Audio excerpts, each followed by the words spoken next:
from Ontario. You are live on Truth Wanted. What's up? Canadian. Hey there. I know we're low on time. I'll try to keep it very brief if you don't mind. I'd like to lay out my argument essentially front to back, and then you can just interrupt if you disagree with something. Sounds good. I like it, Omniskeptic. Okay. You're speaking my language. Let's do it. Awesome. Okay. So what I consider to be the most robust ethical philosophies center around maximizing happiness and minimizing harm. And so we end up in these sort of heart-wrenching scenarios where sometimes, something happens, like we might have to put our pets down if they're in excessive pain or something like that. And the thing is pets, they don't really know when they're in the state where, they need to opt out. They'll just endure the suffering until they just die of natural causes. And even if they did know it was best for them, they don't really have the means to, end their life painfully.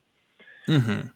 So that's the first point. The second point is that generally, at least amongst humans, we have a negativity bias, which is we react more intensely, emotionally to negative things over positive things. And this is a byproduct of evolution, essentially, right? You want to avoid false negatives and less than false positives. So if there's you want to basically assume that there's an enemy in the bushes rather than accidentally miss an enemy in the bush. Yeah. Okay. So when it comes to other species, we'll start here.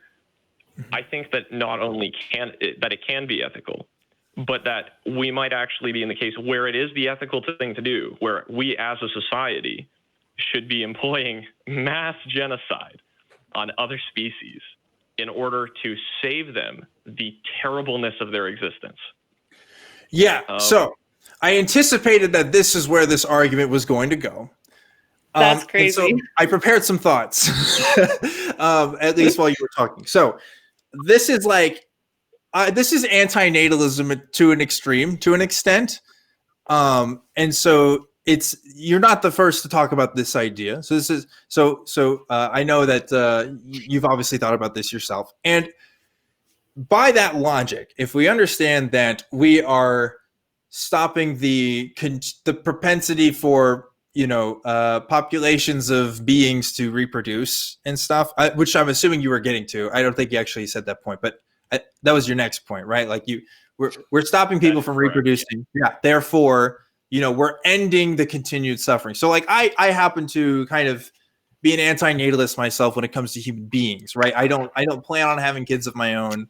And maybe if I did, we'll see how I feel about it afterwards. But like for me, it's an ethical decision not to have kids of my own breed, shall we say. I'm not producing them, right? For the same reasons that you've outlined. But there is also a difference between me choosing not to bring a new life into this world and ending a life that's already in this world. And so, yeah, that there is some fuzziness there.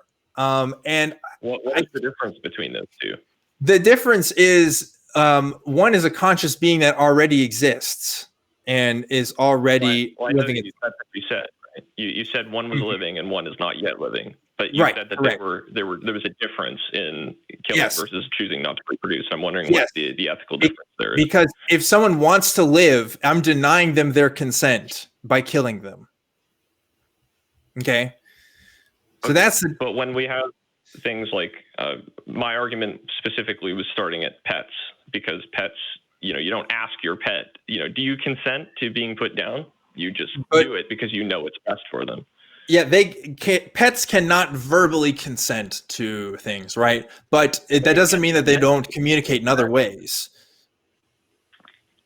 They can't even mentally, conceptualize it. It's not like there's a communication barrier is the problem. The problem is they can't even imagine, I want to die. That is the preferable option here. You have to do the thinking for them. That's debatable. I mean, certainly amongst a lot of lower order animal species, I'd say you're correct. I don't know if my dogs back in Waco, if I'm pretty sure I think that they have a high enough understanding of the world to where they at least understand when things do die and that they wish to not die themselves or would want to prevent themselves from dying. I mean, if they really wanted to die, they could, but like that's not within them to have that want. They're trying to survive just as much as any other species, right? Sorry, can I just? I didn't mean to pick on your claim that they want to live. Okay. My bone to pick was that when we put an animal down, we are saying, we know that you don't actively want to die, and yet we're getting rid of you anyway. Yes, but we're also ending suffering in that sense too. Because I'm also someone... You don't get the consent of an animal before you put it down. Even though it has a want that contradicts, wanting to die, you still do it anyway because you know it's best. So I'm wondering what the ethical distinction is between forcing it on an animal and forcing it on a human. Yeah. Okay. So in terms of like euthanasia and stuff, right? I think, okay, so your point is more clear now to me. Because with humans, right, we can, for the most part, get consent, not all the time either. But we collectively decide sometimes the fate of our fellow man, as to, when they have the right to end their own lives. I happen to be a proponent of people who, at that stage of life, under specific circumstances, right? And they have to be very specific, that they have the choice to end their lives when appropriate, right? And so you're right. Pets, they can't really say that to us. They can't say, "Oh, I'm old now and my bones ache, and this cancer is killing me, so please just kind of do it for me." And yeah, we do choose to end the lives of our pets in that way, and because we have an idea of what their suffering is going to look like, but they may not have to. And that's a fuzzy line, because like I also, if I do have a kid, I'm going to get that kid vaccinated, whether he wants to get a shot in him or not. And that's going to cause him that harm in that moment, even though he doesn't want it. But because, as a parent, I'm going to have that role. And I think maybe that's how we see our pets, kind of as children, as caretakers. And, I would also argue, Omniskeptic, I like the name, that pets do kind of give consent to us being their caretakers in some ways. They don't, well, maybe I don't want to go that route, but like pets do seem to like us for the most part. They do seem to trust us, at least the ones that we treat well. And so in that way, they kind of do give our consent, but maybe that is a controlled consent basically we are the hand that feeds. I'm not sure that I would want to go down that route either. I mean, you're basically saying that an animal wants to live, but they trust us, so we're okay with betraying that trust. Well, they can, in the same way. Well, for you, when you go to something like the elderly, like you were talking about. Yeah, if I'm 12 years old, I'm going to trust my dad that he's going to make the decision because he's smarter than me, And it's when you have something like consent.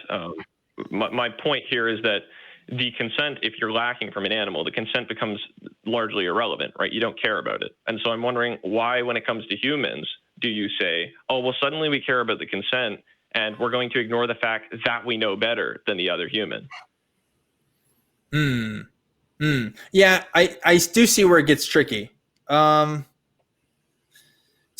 Especially when it comes to sickness, because sickness itself, we're talking about humans, if we're talking about people who have problems with understanding reality at a certain age, whether it's Alzheimer's or whatever, like their consent is diminished in some sense too, right? So it makes it even trickier. I don't know. Point, which is interesting. Like in Canada, we just had made legislation proposed that will essentially allow people to opt in to have assistance in dying, even if they're not terminal or something of that sort, which is great. And that's totally an awesome discussion. I totally support that. But I'm making a stronger claim here, right? I'm not talking about sickness. I'm talking about, we can demonstrate by negativity bias that on average, our lives should be more negative than not right now. And that's, you can look back in history and look through evolution by natural selection in order to see just how many things have to die miserably in order for the select few to survive. I mean, humans, we have one kid every 9 months, if you're producing every year.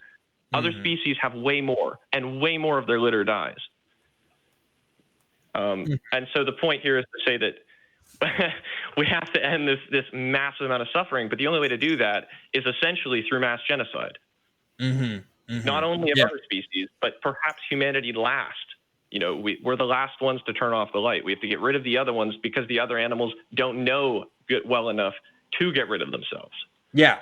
We're the ones that are euthanizing the dog at the end of the day. The dog isn't euthanizing itself. Yeah. But isn't that also us pushing our values onto other things? Like when it's a pet, we've bred them to be in our life.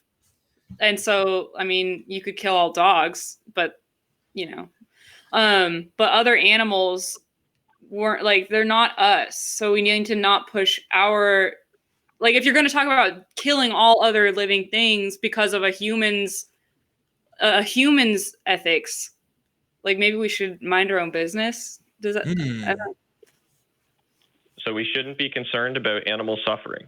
Is that what you're saying? Human values do not apply to we can't do anything about animals that we don't see, but whenever we see it, we are empathetic, so it affects us, so we want to stop it so that we're more comfortable. I think that's really what the root of it is. Yeah, and to Jenna's point, I guess, if I see an eagle pick up a mouse, there's going to be suffering both ways. Either the eagle doesn't eat or the mouse dies, right? Yeah, and we just need to stay in our own lane if we can help it. Yeah, I don't know, but I what I'm struggling with is, do we need to stay in our own lane? Because that's the point that I think Omniskeptic brings up. Yeah, in the trolley problem, and imagine saying, "Oh, I wouldn't want to push my values on that one person to save the other four." It's like, no. We impose our values on each other all the time. That's what voting is. We say we value freedom over your authoritarianism, for instance. Yeah, but animals are fascists. They don't believe in democracy. They don't. But yeah, okay. So I think I can't confidently give an answer to the objections you're bringing up here. It's something I probably have to think about more, because you brought stuff to me that I haven't analyzed it in quite this. I haven't analyzed it through this lens. For the viewers, that you don't all go killing everybody that you see. The answer here, the flaw in the argument, that of course these wonderful people I'm talking to didn't have enough time to root out, is that there's no painless means of committing genocide, right? If you take one part of the ecosystem down, it's just going to cause mass chaos for everybody else. If you try to, for instance, eliminate humans, they're going to revolt. They're going to fight back. You can't do it. Well, there are ways you can do it without people fighting back. We're going to talk about killing everyone. I'm just saying there are ways. There are ways. It's possible. There's amazing things you can convince. We have enough nukes in the world to make it happen. We can convince them to do it themselves. You can convince people of anything, I think. I mean, maybe. Yeah, it's true. It's for the greater good. Kill yourself. Don't. Yeah. No, great. Good luck. Good luck on telling people to kill themselves, because it's the rational thing to do. I don't think you're going to have much success, but you could try. And we shouldn't, because people do it. But people do that every day. It's not everybody, but people do it. Yeah, they do it in specific instances. They don't do it en masse on a societal level. Sure. Yeah, I agree. That would be really hard to do. To psychologically convince someone on a mass level, I don't know if that's possible, unless we develop a technology significant enough to alter the way that we think in that kind of way. But definitely not currently feasible. So yeah, this was interesting. This is different. I'm glad we could end this show on genocide. Really, that's always what I like to do with these kinds of things. So Omniskeptic, thanks for calling in, and thanks for giving us a jolly old chat about killing everybody. Yeah, my vote is for poisoning the water supply. Anyway, have a good night, guys. Yeah.